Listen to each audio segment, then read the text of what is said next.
प्रिय विद्यार्थियों, आज हम बीए अंतिम वर्ष इतिहास के प्रथम प्रश्न पत्र के अंतर्गत भारत में उग्र वामपंथी आंदोलन के विषय में चर्चा करेंगे। कांग्रेस के अंतर्गत प्रगतिशील तत्वों ने जो गांधी की नीतियों हठधर्मिता से व्यापक रूप से असंतुष्ट थे और उन्होंने कांग्रेस समाजवादी पार्टी की स्थापना में पहल की थी, उन्होंने 1929 ईस्वी के लाहौर अधिवेशन में गांधी जी की इच्छा के विरुद्ध डोमिनियन स्टेटस के स्थान पर पूर्ण स्वराज्य की मांग की। कांग्रेस के दक्षिणपंथी नेतृत्व से असंतुष्ट कुछ कांग्रेसियों ने सर्वप्रथम 1931 में उत्तरी बिहार में समाजवादी विचारधारा पर आधारित समाजवादी संघों की स्थापना की। 1932-33 ईस्वी के दौरान सरकार ने कांग्रेसी नेताओं को नासिक केंद्रीय जेल में बंद कर रखा था। उनमें वामपंथी कांग्रेसी नेता जयप्रकाश नारायण मुख्य थे। उन्होंने अपने साथियों के विचार विमर्श के बाद एक भारतीय समाजवादी दल का प्रारूप तैयार किया।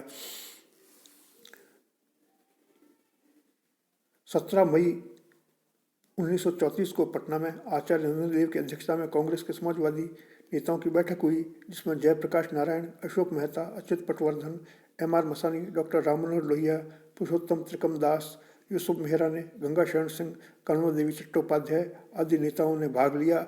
इस बैठक में अखिल भारतीय संगठन बनाने का निश्चय किया गया।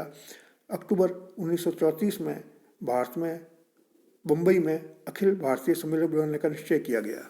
21 अक्टूबर 1934 को मुंबई में कांग्रेस समाजवादियों का अखिल भारतीय सम्मेलन प्रारंभ हुआ। इस सम्मेलन में कांग्रेस सोशलिस्ट पार्टी का विधान और कार्यक्रम पारित किया गया और उसकी कार्यकारिणी चुनी गई। इस पार्टी की सदस्यता केवल कांग्रेसियों को ही प्रदान की जानी थी। इस अधिवेशन के बाद EMS, नमूदलीपाद, रजनी मुखर्जी, खेडगेकर, शेट्टी, तारकुंडे आदि अनेक नेताओं का सक्रिय सहयोग समर्थन मिला, परंतु समाजवादी विचारों के लिए विख्यात जवाहरलाल नेहरू, सुभाष चंद्र बोस इस पार्टी से दूर ही रहे। कांग्रेस समाजवादी दल ने 21 अक्टूबर 1934 को मुंबई में आयोजित प्रथम अधिवेशन में पार्टी का लक्ष्य भारत के लिए पूर्ण स्वाधीनता की प्राप्ति और समाजवादी समाज की स्थापना करना घोषित किया गया। 1936 में जयप्रकाश नारायण ने समाजवाद ही क्यों शीर्षक से एक पुस्तक प्रकाशित की। इसमें कांग्रेस समाजवादी दल के प्रमुख कार्यक्रम बताए गए। पहला, देश की सत्ता का हस्तांतरण समाज के उत्पादक वर्गों के हाथ में हो। राज्य द्वारा देश के आर्थिक जीवन, उत्पादन, वितरण, विनिमय के समस्त साधनों का क्रमिक राष्ट्रीयकरण हो। विदेशी व्यापार पर राज्य का एक अधिकार हो। राष्ट्रीयकरण के बाहर वाले आर्थिक जीवन को चलाने के लिए सहकारिता समितियों का संगठन हो। जागीरदारों, जमींदारों, अन्य समस्त शोषक वर्गों का बिना किसी मुआवजे के उन्मूलन हो। किसानों के बीच भूमि का पुनर्वितरण हो। किसानों में सहयोगी एवं सामूहिक खेती को प्रोत्साहन हो। 1935 में भारत में ब्रिटिश साम्राज्यवाद के विरुद्ध संयुक्त मोर्चा स्थापित करने की दृष्टि से कांग्रेस, समाजवादी पार्टी और कम्युनिस्टों के बीच में एक समझौता हुआ। कांग्रेस समाजवादी पार्टी के प्रति कांग्रेस का रुख विशेष सकारात्मक नहीं रहा, फिर भी उनकी उपलब्धियां कई प्रकार से गिनाई जा सकती हैं। पहला, लेनिनवादी विचारधारा को कांग्रेस पर हावी होने से रोकना, अन्य दलों के प्रहारों से कांग्रेस को सुरक्षा कवच प्रदान करना, युवा संस्थाओं और किसानों को कांग्रेस के प्रभाव में लाना। कांग्रेस समाजवादी दल के अधिकांश सदस्य भिन्न भिन्न विचारों से प्रभावित थे। इस कारण उसमें एकता बनी नहीं रह सकी। इनमें कुछ लोग मार्क्सवादी समाजवादी धारा से प्रभावित थे, कुछ फैबियन विचारधारा से, कुछ नेता उदारवादी समाजवादी धारा में गहरा विश्वास रखते थे। इस कारण यह इतना सफल भी नहीं हो सका। 1937 में समाजवादी नेताओं द्वारा निर्णय लिया गया कि भविष्य में कम्युनिस्टों को कांग्रेस में समाजवादी दल का सदस्य नहीं बनाया जाएगा। इस निर्णय से कम्युनिस्ट नाराज हो गए। 1942 के भारत छोड़ो आंदोलन के समय जयप्रकाश नारायण, राम मनोहर लोहिया, अरुणा असफ अली आदि के नेतृत्व में कांग्रेस समाजवादी दल ने कांग्रेस के कार्यों को पूरा समर्थन दिया, जबकि कम्युनिस्टों ने राष्ट्रीय आंदोलन के प्रति विरोधी रवैया अपनाया। कांग्रेस समाजवादी दल ने भारत छोड़ो आंदोलन में सक्रिय भाग लेकर भारतीय जनता का हृदय जीत लिया। 1947 में भारत को स्वतंत्रता मिलने के पश्चात कांग्रेस समाजवादी दल का प्रभाव क्षीण होने लगा। इससे क्षुब्ध होकर कांग्रेस समाजवादी दल ने स्वयं को कांग्रेस से पृथक कर लिया। भारत में साम्यवादियों का उदय विकास भी महत्वपूर्ण घटना है। प्रथम विश्व युद्ध के बाद 1917 में घटित रूस की महान अक्टूबर समाजवादी क्रांति ने अंतर्राष्ट्रीय इतिहास में नया युग प्रारंभ किया। साम्यवादियों की भारत में प्रारंभिक प्रवृत्तियों के अंतर्गत V Chattopadhyay, M Barkatullah, M N Roy, Abani Mukherjee तथा आचार्य प्रमुख थे। प्रवासी सिखों पंजाबी मजदूरों ने रतन सिंह और संतोष सिंह के माध्यम से मार्क्सवादियों एवं लेनिनवादियों से संपर्क किया। 17 अक्टूबर 1920 को ताशकंद में लेनिन की सलाह पर भारतीयों ने हिंदुस्तान के कम्युनिस्ट पार्टी का गठन किया। M N Rai, Evelyn Trent Rai, A N Mukherjee, रोजा स्टिगोफ, मोहम्मद अली, मोहम्मद शफीक सिद्दीकी और आचार्य एम प्रतिवादी भयंकर ने इस पार्टी के प्रमुख नेताओं के रूप में भूमिका निभाई। भारत में 1920 के बाद से साम्यवादी गतिविधियां बढ़ने लगी थी। मुंबई के साम्यवादी समूह की स्थापना में श्रीपाद अमृत डांगे की महत्वपूर्ण भूमिका रही। 1921 में डांगे की पुस्तक गांधी बनाम लेनिन प्रकाशित हुई। अगस्त 1922 से डांगे ने अंग्रेजी भाषा में सोशलिस्ट नामक साप्ताहिक का प्रकाशन किया। कलकत्ता के साम्यवादी समूह में कलकत्ता मुजफ्फर महमूद और काजी नजरुल अहमद के प्रयासों से कम्युनिस्ट ग्रुप की स्थापना हुई। मद्रास के साम्यवादी समूह में वयोवृद्ध वकील माल्यापुरम सिंगरावेलु चेट्टियार थे। लाहौर के साम्यवादी समूह के अंतर्गत मोहम्मद अली के मित्र गुलाम हुसैन ने प्रमुख महत्वपूर्ण भूमिका निभाई। संयुक्त प्रांत के साम्यवादी समूह में कानपुर और बनारस उनके मुख्य केंद्र थे।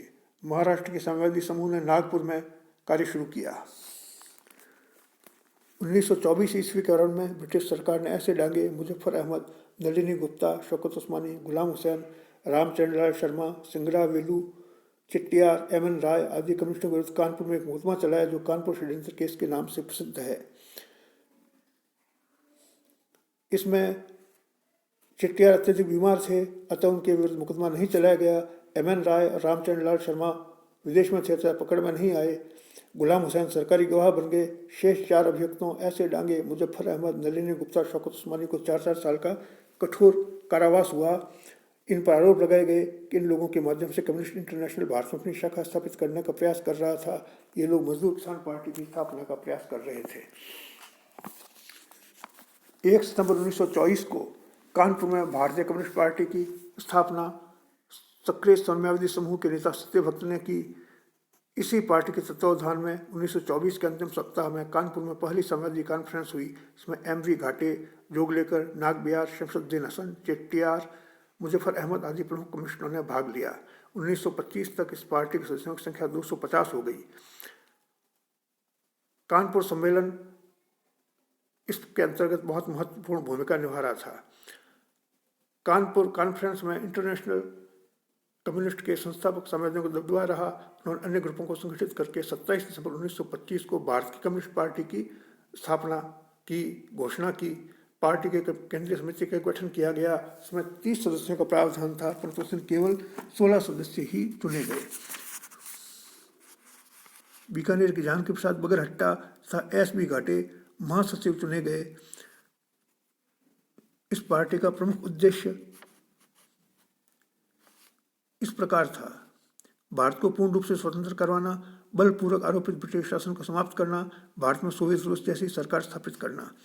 मानवेंद्र नाथ राय द्वारा स्थापित इस कम्युनिस्ट पार्टी ने भविष्य में कई महत्वपूर्ण गतिविधियां संचालित की, जिनके अंतर्गत मजदूर किसान पार्टियों का गठन किया गया।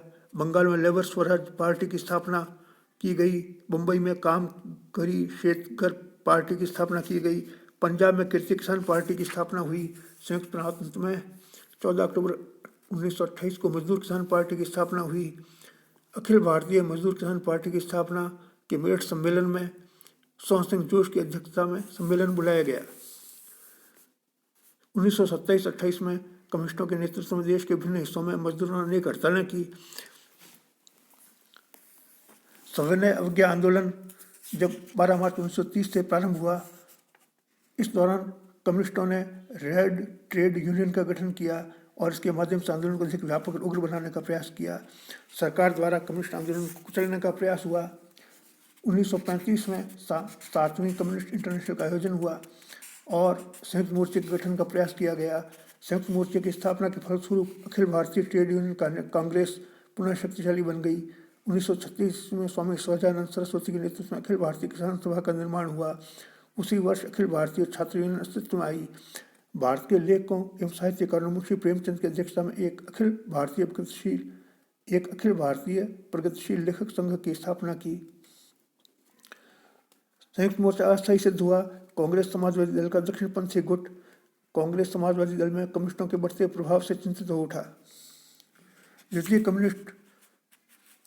द्वितीय विश्व युद्ध के अंतर्गत कम्युनिस्ट पार्टी सोवियत रूस के अंतर्राष्ट्रीय संबंधों से प्रभावित होकर अपना रुख रखती थी।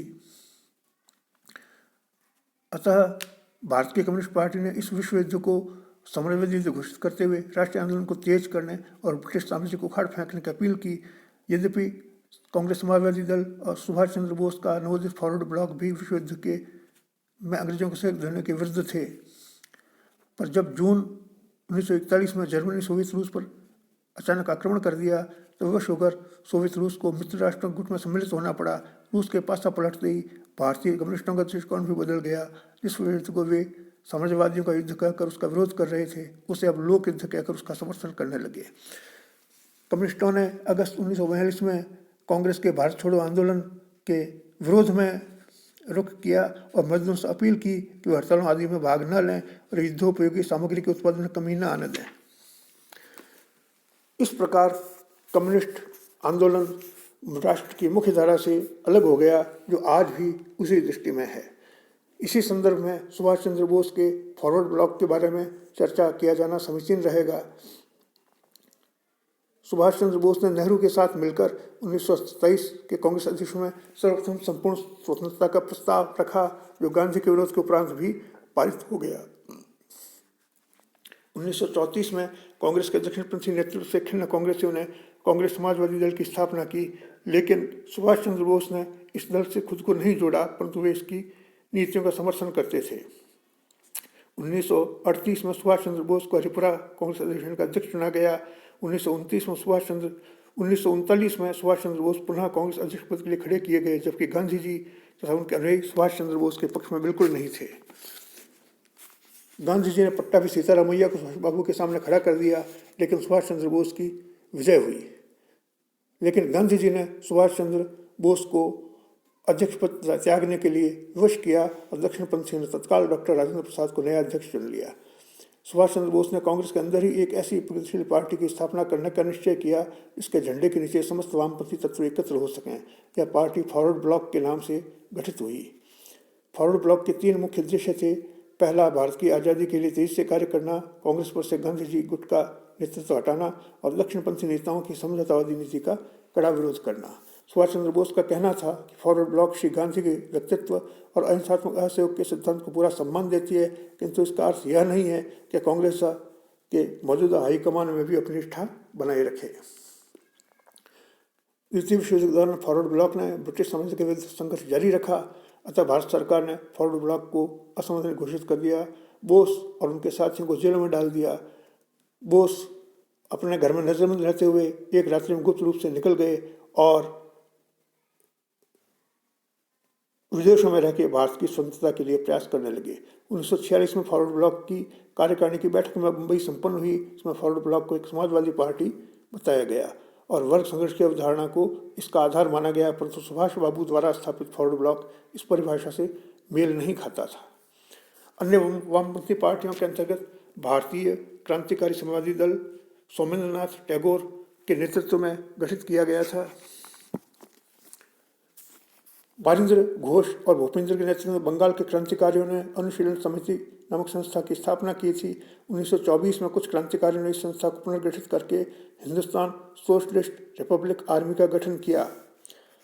1940 में क्रांतिकारी समाजवादी दल की स्थापना की गई, परंतु यह निर्णय लिया गया कि पार्टी कांग्रेस समाजवादी दल के अंदर रहते हुए कार्य करेगी। बंगाल की लेबर पार्टी का मुख्य उद्देश्य राष्ट्रीय स्वतंत्रता के लिए प्रयास करना था। 1939 में एएन मजूमदार, अजीत राय, शिशिर राय आदि सदस्यों ने भारतीय लेबर पार्टी छोड़कर भारतीय बोल्शेविक पार्टी की स्थापना की। बोल्शेविक पार्टी समाजवाद विरोधी पार्टी थी। द्वितीय विश्व युद्ध के आरंभ में इस पार्टी ने समाजवाद विरोधी आंदोलन को सहयोग दिया, परंतु सोवियत संघ और मित्र राष्ट्रों के खेमे में आ गया तो बोल्शेविक पार्टी का दृष्टिकोण बदल गया। इसी प्रकार बोल्शेविक लेनिनिस्ट पार्टी और दी रेडिकल डेमोक्रेटिक पार्टी आदि संगठन भी अस्तित्व में आए। इस प्रकार यह भारत में उग्रवाद वामपंथी आंदोलन के दलों का इतिहास रहा। प्रिय विद्यार्थियों, आज की